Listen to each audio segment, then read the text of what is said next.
Todas las temporadas es la misma historia. Da igual la cantidad de refuerzos que lleguen al equipo, da igual el entrenador que esté a cargo, da igual cuáles sean los rivales. Si hay algo que parece ser una certeza antes de iniciar una nueva temporada de Premier League, es que el Crystal Palace ocupará un puesto de mitad de tabla. Y no digo esto como una exageración, sino que es la pura verdad. Desde lo que fue su último ascenso a la máxima categoría en el 2013, el Palace no hizo otra cosa que deambular por la parte media-baja de la clasificación sin ninguna excepción. Repasemos sus campañas así nomás. Fue un décimo en su primera temporada en la Premier tras su regreso, la 13-14. Fue décimo en la 14-15, decimoquinto en la 15-16, decimocuarto en la 16-17, undécimo en la 17-18, duodécimo en la 18-19, decimocuarto en la 19-20 y otra vez decimocuarto en la 20-21, otra vez duodécimo en la 21-22, undécimo en la 22-23, décimo en la 23-24 y en la actual 24-25, faltando muy poco para terminar, vamos en camino a lo mismo. Es un caso completamente atípico para el fútbol inglés, donde prácticamente todos los equipos, sobre todo aquellos que no forman parte del llamado Big Six, acostumbran a ser irregulares con el pasar de los años. Una temporada equipos como el Wolverhampton o el Brentford están cerca de Europa, en la otra pelean por no descender y así. Este no es el caso del Crystal Palace, sin embargo, que en medio de tanta inconsistencia se las ingenió para que durante todos estos años se mantengan siempre al mismo nivel a pesar de los cambios en el equipo. Y es que ni pelean por entrar a Europa ni tampoco es que desciendan a Championship, solamente están ahí para sacarle puntos a sus rivales. Y es que el Palace se convirtió a lo largo de todos estos años en una verdadera molestia para los equipos grandes, logrando a veces triunfos y empates impensados que sus rivales terminan lamentando a final de temporada. Toda liga tiene uno de esos equipos y en Inglaterra no hay mejor ejemplo de un equipo molesto y sacapuntos para los grandes como el Crystal Palace. Y algunos quizás piensen,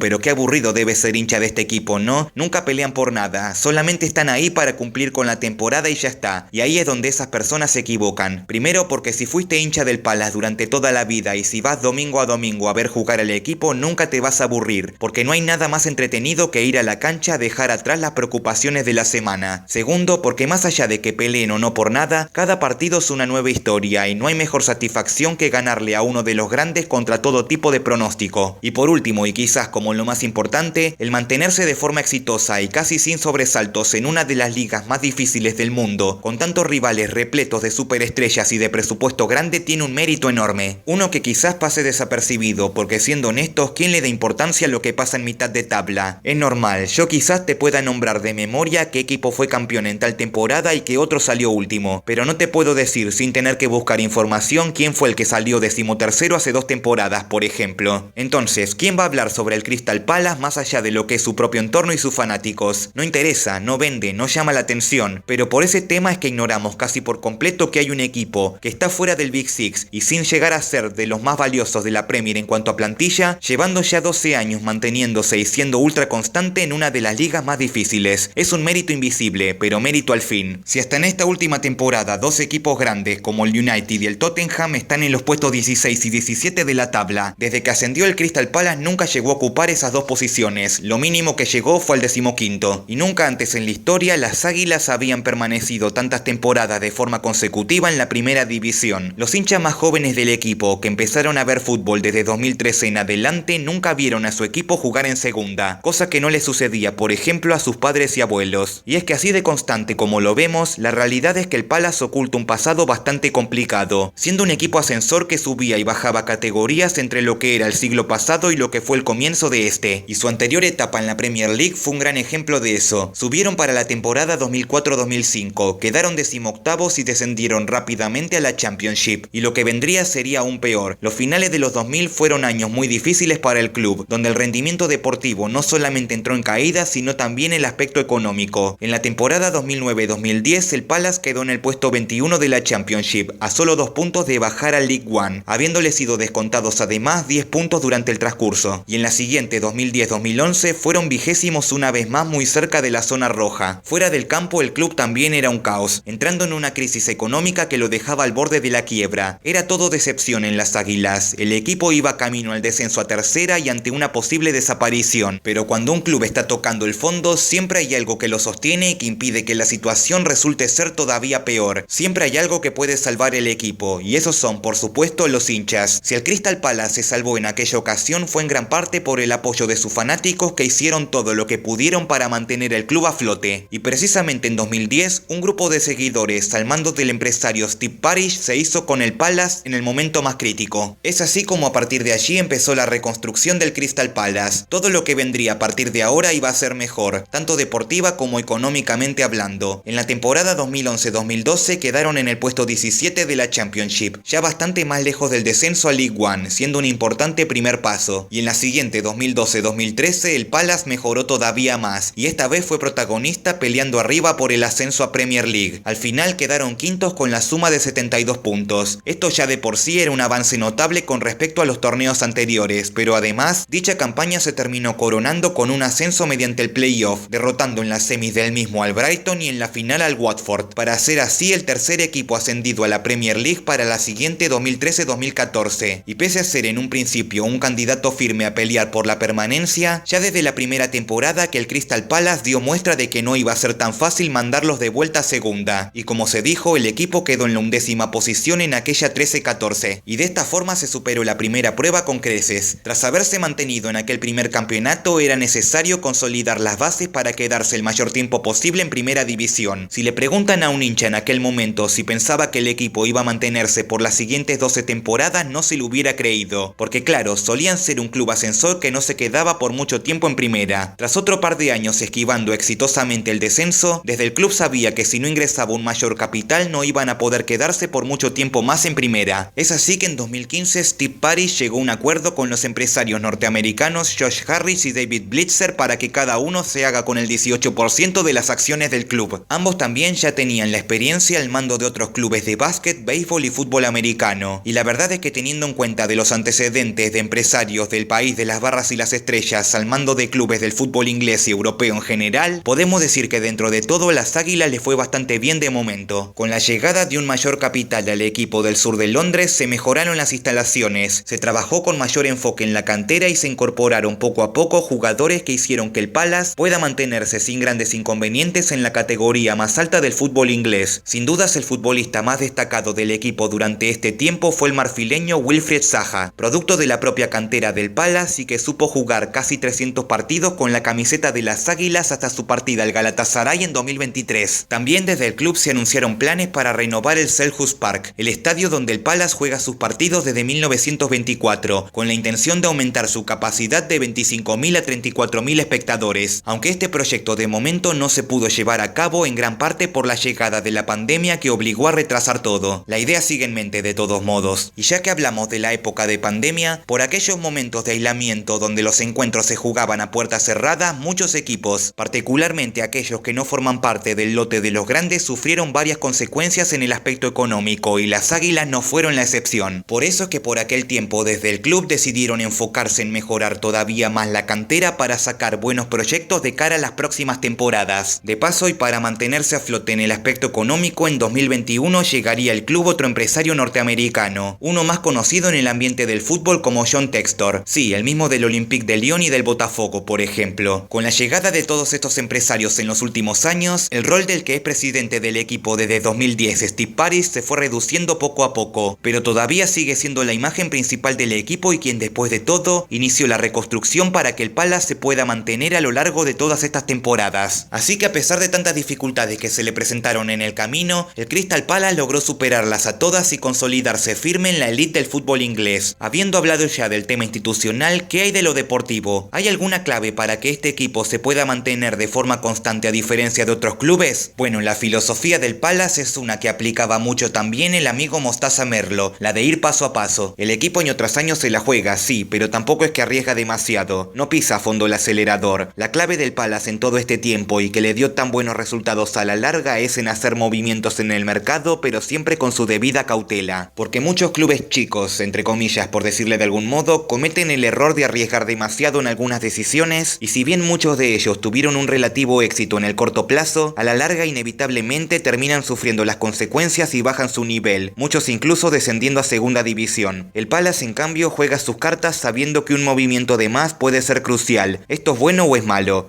Depende de donde lo miren. Si es desde el lado de quedarse siempre en primera evitando sin muchos inconvenientes el descenso, entonces es algo fantástico, pero claro, también está el lado negativo de que no arriesgar implica tampoco ganar demasiado, y el club si quería podía haberse animado algo más en alguna que otra temporada para pelear por un puesto en las Copas de Europa, pero decidieron no arriesgar mucho y seguir en su zona de confort, que sería en términos futbolísticos futbolísticos la mitad de la tabla. Y esto puede causar cierta frustración en algunos hinchas que se ilusionan con que por fin este sea el año en que las Águilas peleen por un objetivo importante y que luego durante la temporada el club te diga no, tranquilo que hay que ir paso a paso, disfruta de otro 14º lugar. Eso sería quizás la parte más negativa de todo este asunto. Pero hay que entender también que los ingresos a los equipos de Premier son más altos que los de Championship. Nadie quiere descender y ganar menos, y en ese sentido el Palace hace bien en priorizar mantenerse en primera por sobre todas las cosas. Un caso del cual los quisiera comparar, porque me gusta siempre hacer comparaciones sepan entender, es con el Leicester City de la última década. ¿Y por qué quiero compararlos? Mírenlo desde este lado. Los dos son equipos que están fuera del Big Six, que ganaron 2 títulos importantes en los últimos años. El Leicester la Premier League en la 15-16 y el Palace en la FA Cup de la actual temporada. Ambos son logros muy importantes, pero quizás la mayor diferencia entre ambos tiene que ver con su método de trabajo, porque el Leicester realizó una temporada maravillosa y tras jugar en el siguiente año en Europa, poco a poco fue bajando su nivel hasta descender a la Championship año más tarde. Para esta última temporada volverían a ascender, pero bajaron nuevamente sobre el final de la misma. El Palace por su parte logró un éxito a nivel nacional, pero yendo a pasos más discretos, tomándose todo el tiempo del mundo para finalmente alcanzar este objetivo. Ambos equipos festejaron a su manera pese a estas diferencias en su método de preparación. Y es que desde su ascenso a la Premier League en 2013 pasaron por las Águilas un gran número de entrenadores, varios con ideas bastante diferentes, pero que cada uno se adaptó a la propuesta del club de arriesgar poco y jugar a lo seguro. Y todos condujeron al equipo a su manera, pero sin nunca abandonar la propuesta inicial. Y además de todo, desde la llegada del austríaco Oliver Glasner, que el Palace logró mejorar un poco más dicho rendimiento y también lo ayudó a contar con una camada de futbolistas prometedores. Todos ellos demostraron un gran nivel y así como que el Leicester tuvo su plantel soñado en la 15-16, el Palace lo tendría en esta 24-25 sin tener que pasar por ascensos ni descensos en el camino. El éxito del club en esta última FA Cup no fue de casualidad, es el resultado de años de trabajo duro y en silencio. Poco a poco el equipo fue gestando este logro y era cuestión de tiempo que a la larga sucediera. Y es un título que es sin duda más que merecido, por haber conseguido tanta paciencia y constancia durante más de una década de trabajo. Hubiera sido injusto si a la larga este equipo descendía sin haber levantado nunca un trofeo. ¿Y ahora qué? De cara a lo que será la siguiente temporada, al Palace se le presentará un escenario completamente atípico para ellos, el de la doble competencia. Por haber ganado la FA Cup se clasificaron a la próxima Europa League, y si bien esto es una muy buena noticia, puede ser también una herramienta de doble filo si no se hacen las cosas con cautela, porque a diferencia de los clubes grandes, que les alcanza el plantel y el presupuesto para pelear con firmeza en más de un torneo a la vez, a los demás equipos cuando se les presenta este escenario tienden a resignar el nivel en una de estas dos competencias en favor de priorizar la otra al tener una plantilla más corta. Lo vimos por ejemplo con el Heidenheim alemán en esta temporada, un club que durante años realizó un trabajo de hormiga que lo catapultó desde las ligas regionales alemanas hasta la Bundesliga en cuestión de pocos años. Su crecimiento fue tal que se clasificaron a la última edición de Conference League, y al no poder soportar tanto la doble competencia tuvieron que resignar por un momento la Bundesliga, y por eso es que ahora deberán jugar una promoción para intentar quedarse en primera división. Y no es un fracaso del equipo, sino más bien algo que podía llegar a pasar. Y el miedo está ahora en que el Crystal Palace tenga una historia similar en la próxima 25-26. ¿Cuánto es que podrá soportar la doble competencia este equipo? Si priorizan la Europa League por sobre la Premier, corren el riesgo de esta vez sí pelear por el descenso. Y si en cambio eligen darle prioridad al campeonato de liga por sobre la competencia de Europa, entonces seguirán estancados en el mismo nivel otra vez, que no está mal obviamente, pero dejarían claro que este sería su techo y no podría haber más lugar para otro tipo de objetivos. Así que esta es una verdadera prueba de fuego la que se le viene al Crystal Palace, que ahora deberá salir por un momento de su zona de confort y aventurarse a la por ahora desconocida competición europea. Habrá que ver también, por supuesto, cuáles serán los movimientos en el próximo mercado de fichajes, para ver qué también se puede preparar el equipo de cara al próximo desafío, quiénes serán los refuerzos que lleguen para afrontar esta doble competencia y por sobre todo, quiénes se irán al término de la temporada actual, porque es algo habitual que le desarmen el equipo a clubes medianos o chicos que logran cosas importantes, y esperemos que en ese sentido al Palace no le afecten demasiado estas bajas y que pueda reemplazarlas adecuadamente. Quizás la doble competencia también les haga tener que gastar un poco más de lo que tenían acostumbrados año tras año. Va a ser todo un reto esta temporada para el Crystal Palace, que deberá elegir sabiamente qué decisiones tomar. Para lo que desde hace más de una década siempre fue un club que estuvo tranquilo y a su manera en la mitad de la tabla, el haber ganado su primer título le abrió una mayor cantidad de desafíos en el camino que pondrán a prueba al club y del cual deberán demostrar que tanto podrán soportar soportarlos. La clave será entonces no perder la calma, seguir con los pies sobre la tierra e ir por el mismo camino ahora incorporando estos nuevos retos. Si logra salir bien y el equipo hace una buena actuación en Europa y a su vez se logra mantener un año más en la Premier League, entonces tomará una mayor confianza de cara a los próximos años y continuará así por este crecimiento que, si bien ya es notable a estas alturas, están ante la posibilidad de dar el siguiente paso si se logran hacer las cosas bien una vez más, y el momento de dar ese gran salto es ahora, así que veremos qué es lo que sucederá con el equipo en la siguiente temporada. En fin amigos, ahora les pregunto a ustedes, ¿qué opinan acerca del reciente éxito del Crystal Palace en la FA Cup? ¿Y cómo creen que les irá de cara a la próxima temporada tanto en la Liga como en Europa? Y si creen que podrán mantener una vez más ese buen nivel de los últimos años. Si este video les resultó interesante, por favor denle like, suscríbanse al canal, activen la campanita y síganme en Instagram para estar al tanto de las novedades. Ahora sí, yo me despido, les hablo Futboqueando y hasta la próxima.